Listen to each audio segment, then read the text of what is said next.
உன்னை கிண்டல் பண்ணி அவமானப்படுத்துறாங்கன்னு சோர்ந்து போய் மூலையில உட்காந்துட்டு இருக்கியா? உன்னை பார்த்து தான் தேவன் சொல்றாரு, தூசியே உதறிவிட்டு எழுந்துரு என்று.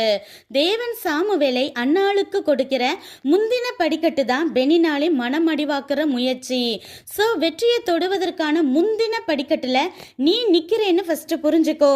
மதுளை கட்டி முடிக்கிற வரைக்கும் தான் தொபியாக்களும் சன்பலாத்துக்களும் கிண்டல் பண்ணிக்கிட்டே தான் இருப்பாங்க. அப்போ ஏசப்பா உன் வாழ்க்கையோட மதுளை உச்சிதமான கற்களால கட்டிட்டு இருக்கிறாருன்னு புரிஞ்சுக்கோ. இஸ்மவேலின் பரியாசம் தான் ஈசாக்க விட்டு துரத்துனது போல அவர்களின் கெட்ட எண்ணத்தை புரிஞ்சுக்கிட்டு பரிசுத்த ஆவியானவர் உதவியால உன் நினைவை விட்டே துரத்து. ஆனை படைச்ச அன்னைக்கே தேவன் உன்னை படைக்கல. 10 மணி நேர பிரசவ வலியையும் தாங்கக்கூடிய மன வலிமையை உன்னில் உருவாக்கவே உன்னை படைக்க தேவன் கூட கொஞ்ச நேரம் எடுத்துக்கிட்டாரோ என்னமோ.